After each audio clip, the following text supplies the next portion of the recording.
Hoy hablaremos de un tema nuevo. De un tema nuevo para muchos de vosotros. Algunos probablemente lo habéis visto en primaria, pero bueno, vamos a empezar como si fuera de cero. Y este tema se llama proporcionalidad. ¿Vale? Yo lo voy a poner y voy a utilizar los mapas mentales en inglés, pero la explicación la voy a hacer en castellano para que resulte más sencillo.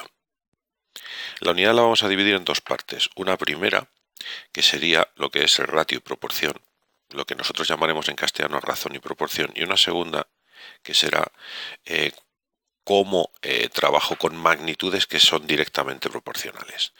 Si empezamos en la primera parte, que sería la de razones y proporciones, lo primero que vamos a hacer es saber lo que es una razón entre dos números. O sea, yo tendré un número y tendré otro número, y esto va a ser la razón que hay entre los dos números, ¿vale? Lo veremos tranquilamente en clase.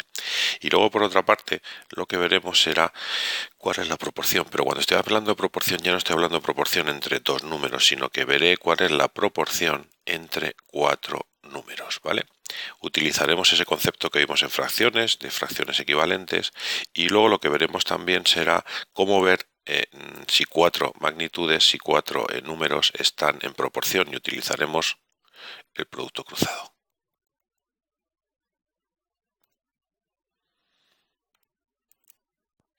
Y una vez visto esta pequeña introducción sobre lo que son las razones y las proporciones, nos vamos a centrar en la parte más importante del tema, que es ver cómo funcionan, cómo se relacionan dos magnitudes que están en una proporción directa, o como decimos normalmente en castellano, magnitudes que son directamente proporcionales. Y lo vamos a dividir en dos partes. Primero vamos a empezar por una serie de información básica en la que vamos a ver cómo identificar que dos magnitudes están en relación directa, son directamente proporcionales. Es muy sencillo. Cuando una de ellas aumenta, por ejemplo, se duplica, la otra aumenta, por ejemplo, se duplica.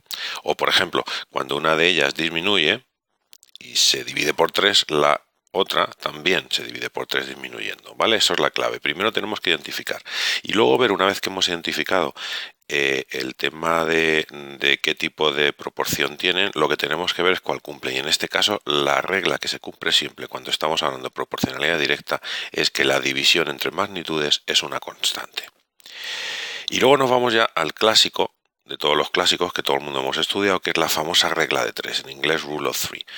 Dentro de esta regla de 3 vamos a ver primero cómo se hace. Y lo más importante, una de las cosas más importantes, es que siempre debemos trabajar con unidades. De esta manera evitamos errores e identificamos fácilmente las cosas.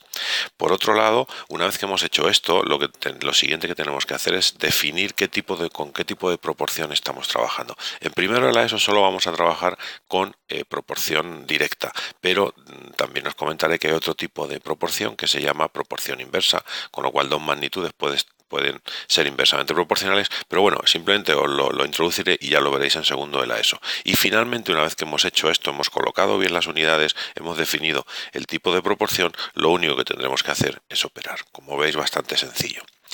Y luego he querido poner aquí una serie de cosas que en muchos libros vienen como situaciones especiales o casos particulares, ¿vale? Pero en el fondo es eso, se trata de casos particulares de una regla de 3. Nosotros vamos a utilizar como norma general la regla de 3. Uno es lo que se llama en castellano la reducción a la unidad, ¿vale? Que veremos que es un caso particular y vamos a utilizar la regla de 3, no vamos a hacer nada especial.